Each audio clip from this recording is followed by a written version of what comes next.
To all our students of MEG 9, that is Australian Literature, this is going to be a very, very special session which not only talks about literature but brings you very much up close to the culture of the indigenous Australians, the Aboriginal people of Australia. Throughout the course, we've been telling you about the Aboriginals who were there long before the whites ever set foot in the continent. The Aboriginal people believe that the Australian continent was created during the dream time, and there are plenty of songs which talk about this dream time. In fact, they believe that the country was brought into being through singing, through songs. And you may find it very hard to believe, as I did when I first heard about this, that each boulder, each rock, each part of the country is actually mapped out in different songs. So in the ancient days, when there were no maps, when there was no written record of any geographical features of the country, you could actually navigate your way through the vast continent of Australia, through the deserts, just by memorizing and remembering the songs. So in fact, these songs were such a deep and integral part of the consciousness of the Aboriginals that if a traveller ever forgot some of the songs or even a part of a song, he could actually be totally in danger of death, because he would completely lose his way and not find his way back to his tribe or to wherever he was going. Throughout the blocks on Australian literature, we have been talking about the minority discourse. We have been talking about the women writing. We've been talking a lot about the Aboriginal writing. Of course, it was all oral narrative in the beginning, and as I said earlier, there were a lot of songs. The music was such a completely integral part of their culture. Now, of course, with the Aboriginal population shrinking, getting assimilated into the majority culture, into the mainstream, a lot of it has got diluted. But there are still some performers, there are still some of these people who cling to these traditions, but who do not allow these traditions to become fossilized in the sense that they are not very rigid about following it exactly as it was. Because for any culture, as for any language for instance, to continue to remain alive, it has to be dynamic, it has to move with the times, it has to actually take in a lot of the things which are there around it in contemporary life, and then to reinvent itself at each step. We are very fortunate that today we have with us Mr. William Barton, an Aboriginal who was taught to play the indigenous instrument, the Didigvidoo, by one of the elders of his tribe when he was only 12 years old. This was like a tradition that was passed on from one generation to another. And William toured the USA at the very, very tender age of 15, and it was then that he realized that in order to keep his music alive, in order to keep the culture alive, he would have to fuse it with contemporary music and contemporary art. And that is exactly what he did. He decided that in order to give the Didigvidoo its proper place in society and in art circles, he would have to not be content with being just a side player or just a token of Aboriginal culture. So he decided to learn classical music, and he fused it together with his traditional tunes, and the result was that he became the first and probably the only Didigvidoo player to be an artist in residence with a classical symphony orchestra, that is the Sydney Symphony Orchestra. William has performed at various concerts all over the world. He tours extensively and tirelessly. He is a great ambassador for his people, for the culture of his people. He has cut numerous albums, he has won numerous awards, and as I said, we are very fortunate and we are very honored to be able to have him here with us in the studio and to actually listen to what he has to say and to what he has to perform. Hello, my name is William Barton. It gives me great pleasure to be here in India, in Delhi, performing for you all. This piece that I'm about to perform is called Didigvidoo Fusion, and it's based upon the elements of contemporary and modern traditional Aboriginal Australia, blending the sounds of the didgeridoo with the modern world, with the guitar. In my piece I'll also be singing, and the song that I'll be singing is based upon a piece I wrote when I was 15 years old about the passing of the culture from one generation to the next. How our elders, our traditional elders, teach our young billabilla, our young children, how to perform in the campfire out in the bush.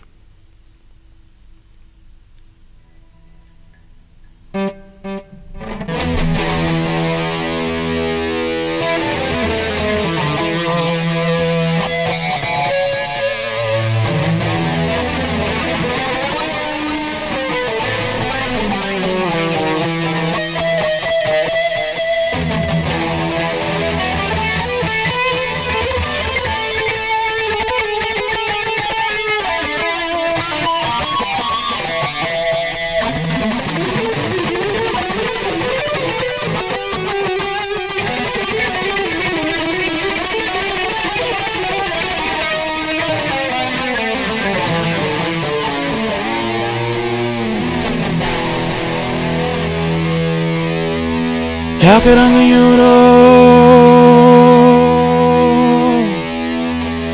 Calcutta Marabai,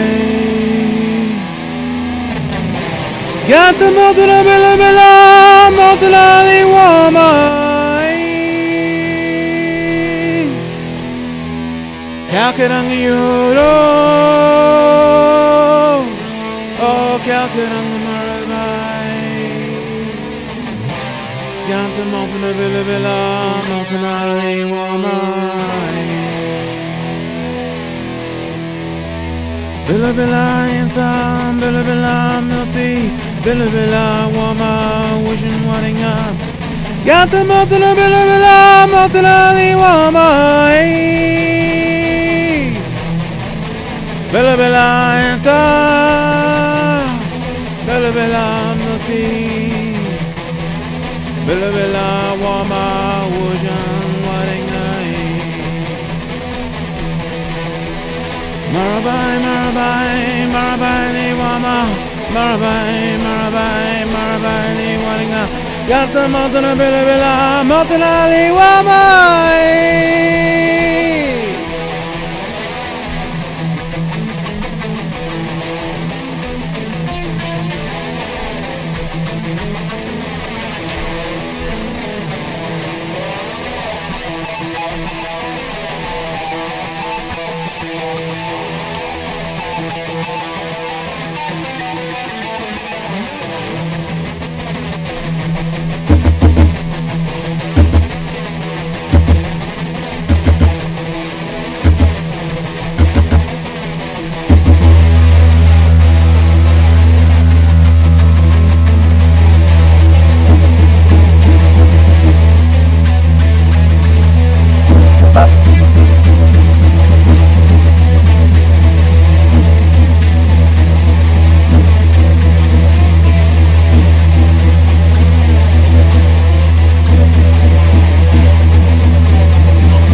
Hello, William. It was a really novel experience listening to you playing on your instrument. Thank you. But there are a number of questions that have been cropping up in my mind.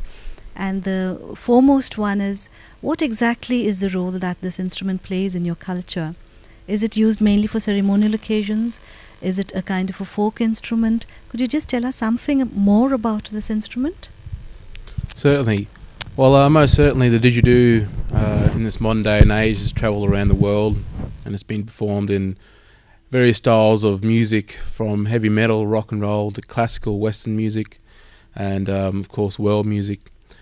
But in a traditional context, its primary use was to accompany the songman to, I guess, evoke and sing up the song lines of the country. The song lines meaning, like the land and how we relate to Mother Earth, and the sounds of the didgeridoo is like a speaking language, and how the articulations and those dialect of sounds that we hear through the didgeridoo, emphasize the new dreaming of the bird dancing, or the kangaroo dance hopping along, or it's used in ceremonial context where, before funeral, for the mourning of an elder who has passed away, also for a celebration of marriage as well. And as I said, the didgeridoo is a speaking language, and there's many different dialects throughout Australia. And when you become more familiar with the instrument, you can definitely identify, okay, that didgeridoo player, his traditional sound is coming from Queensland, or the Northern Territory, or Western Australia, or South Australia, or New South Wales. And of course, the didgeridoo, it develops over time, as with many cultures around the world. For example, one of the didgeridoos that I have with me here today in the studio belonged to my uncle, Uncle Arthur Peterson, and he was my teacher, and I was one of his last students before he passed away when I was 11 years old. And to show that the development of the culture, his family members gave me his didgeridoo, and normally they'd break the didgeridoo up and bury it when the elder passed away. Hi, William. It was a pleasure listening to you. I think it's a real unique experience that everyone sitting here had. My question is that, does every member require to be playing this instrument? Is it essential that everyone in the tribe plays this? And I have another question. What inspired you to mix, or rather fuse, Western instrument like the guitar along with the playing of the didgeridoo? Well, certainly in my case, with being a member of my tribe and learning the instrument, I was very, I guess, enthusiastic, and what I really loved about it was it's a storytelling instrument. When you hear a master play the didgeridoo or play any musical instrument as a young kid, you really are inspired, so I used to hang around with my uncle and listen to the didgeridoo all the time, because he was a great storyteller. And so showing that, I guess, that dedication at a very young age, between like the ages of 7 and 9, and in some cases the didgeridoo is taught to younger kids as well, but in my case, between 7 and 9, I really absorbed all that information and all the storytelling from my uncle. And some people don't start playing until they're 20 or 30 years old, and for health reasons some people start playing the didgeridoo to help them with their asthma, if they're asthmatic, because it helps strengthen up your lungs and so on.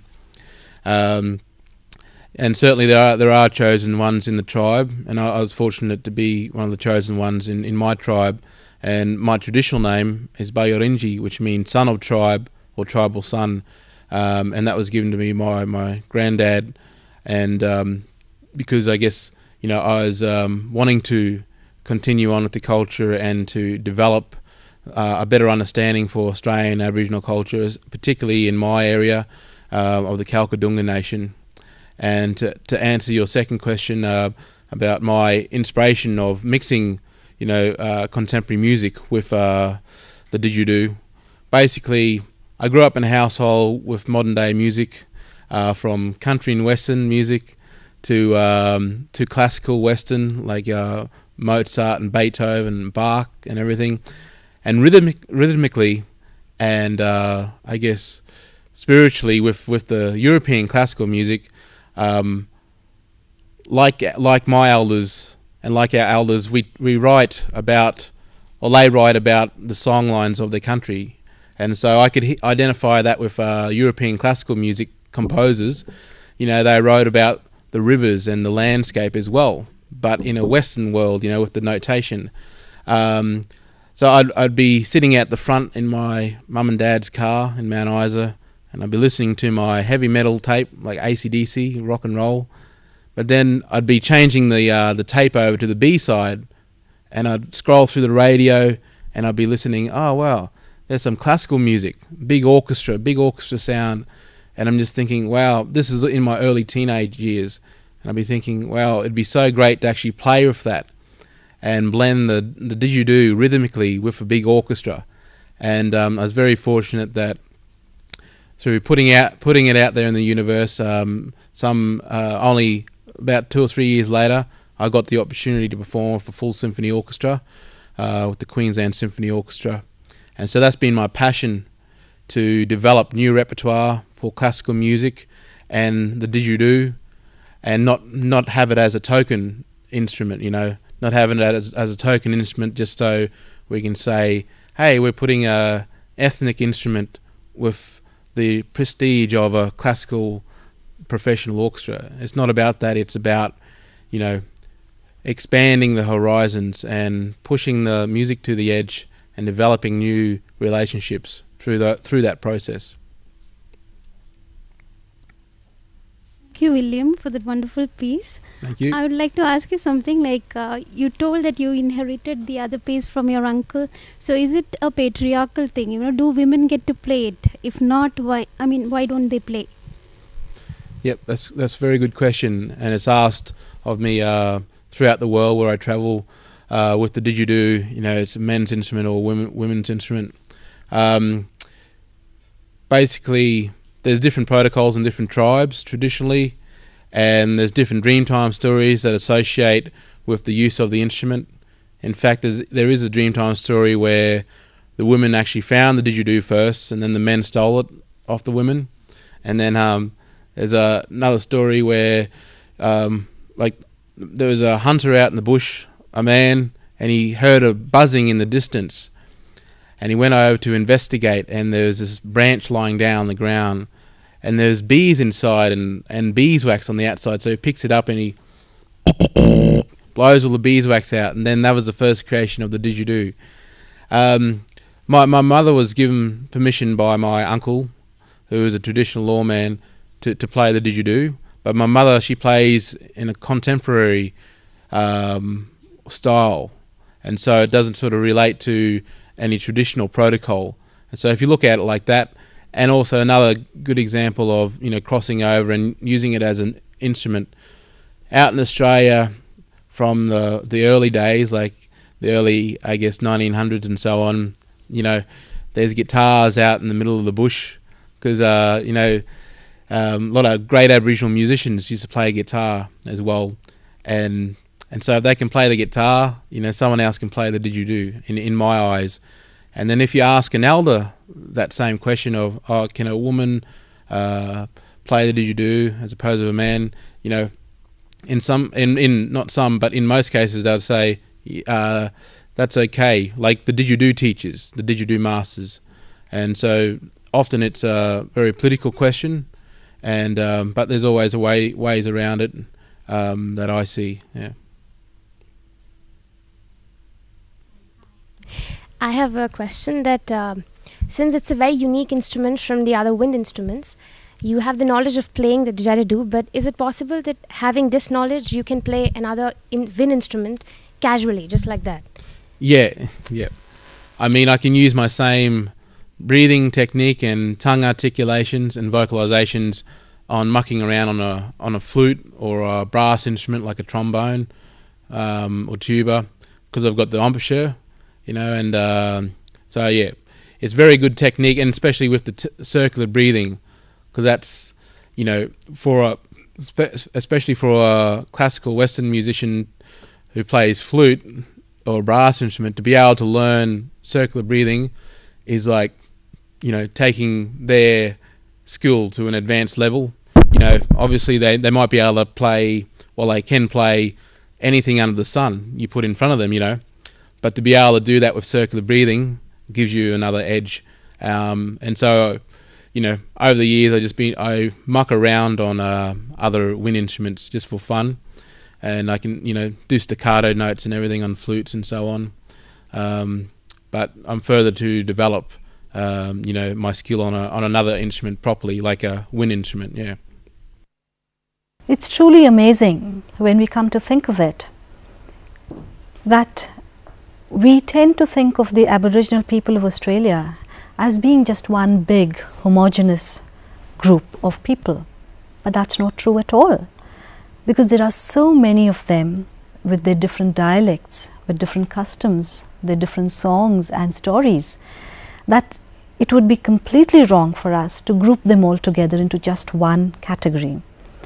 As William Barton says, in fact, just when even if you just listen to someone playing the didgeridoo, you can make out which tribe he belongs to or which part of Australia the music performer comes from. William says that the didgeridoo actually has a dialect. It is as though each instrument, according to the player, speaks a language completely through music. And when you listen to those different notations or the different combination of sounds that is produced, anyone who knows what is happening would immediately be able to place the performer into a particular tribe or a particular geographical area. It is not just the songs. In poetry, for example, we have Aboriginal poets talking about their experiences, about how they feel as though they have been attacked, how they feel that their culture is under threat all the time, and how the numbers are shrinking, how it seems as if the culture that had once spread all over the continent is now shrinking like a water spot under a relentless sun. Kath Walker or Udguru Nunakal, for instance, when she talks in her poem We Are Going, for instance, about how the way of life has been threatened. This is exactly what she's talking about. She talks about how the culture, the songs, the music, the customs, everything is slowly disappearing, and it seems as though these tribes will very quickly become extinct, which would be a very, very sad day indeed, because it is the culture of a people that keeps everything alive. William Barton talks about the didgeridoo, about how it is passed on from one generation to another, and how in that sense it is a legacy that one generation leaves for the other. In answering a question about whether it is totally a patriarchal custom, he is very categorical in the sense, he says that it is in certain respects rather patriarchal, but it is not a rigid concept, because even women are allowed to play the didgeridoo, even they are allowed to carry these traditions along. So when William Barton plays the instrument and he fuses it together with other instruments, it is carrying on this tradition, it is giving life to this tradition which otherwise was in complete danger of becoming totally extinct like the dinosaurs.